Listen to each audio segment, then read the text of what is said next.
everyone. This is Vince Miller. Thank you so much for joining me for this devotional. Today we are in Daniel chapter 10. I'm going to read verses 12 through 14.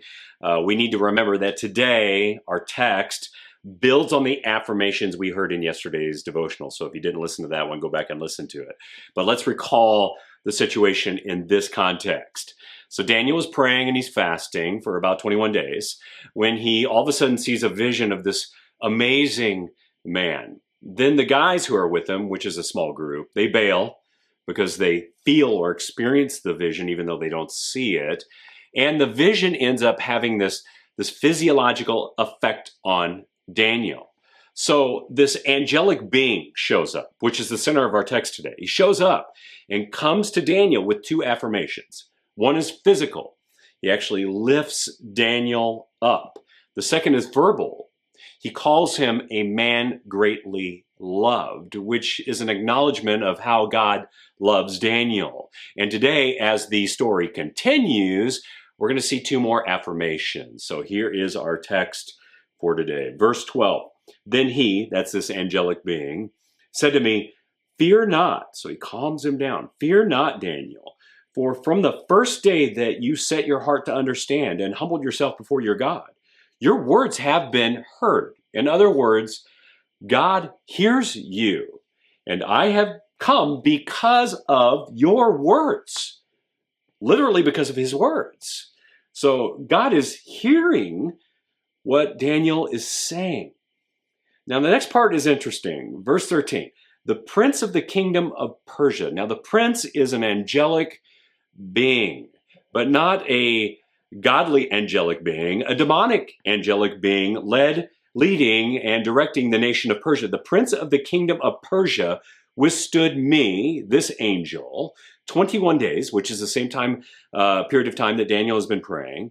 But Michael, one of the chief princes, so this is the archangel Michael, the chief prince, came to help me, for I was left there with the king of Persia. So in other words, this angel that's with Daniel right now was in a battle with an enemy prince. And it appears that he was at war, and Michael, the chief angel, came to help him out.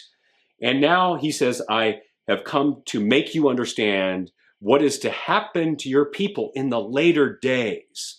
For the vision is for days that are yet to come.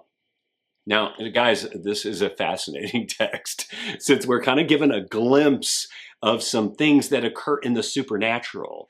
But for today, here are two more affirmations for the man of God. The third affirmation is an acknowledgement of divine awareness.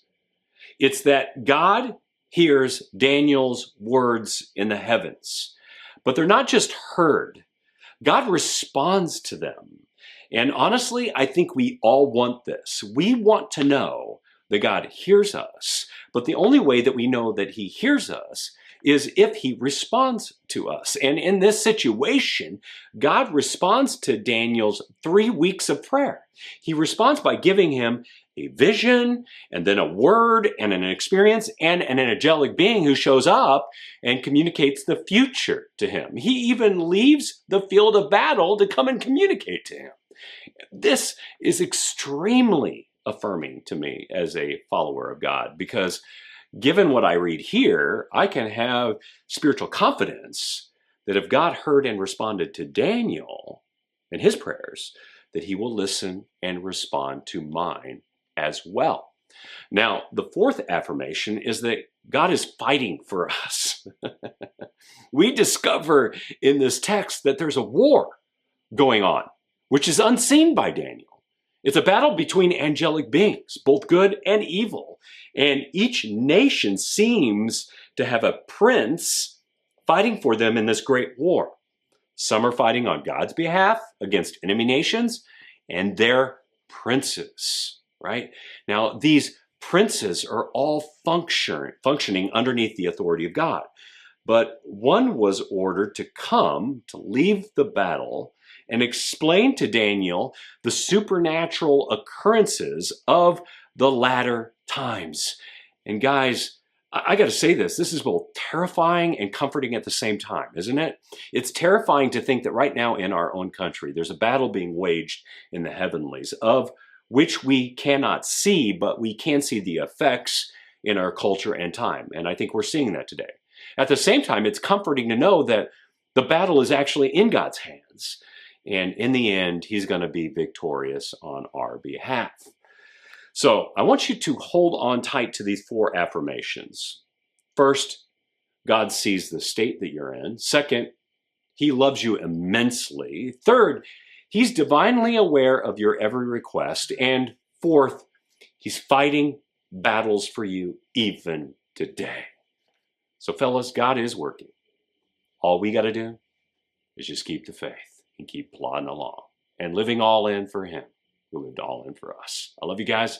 I pray this blesses you. If it has, share it with someone else. And with that, I'll see you right back here again tomorrow.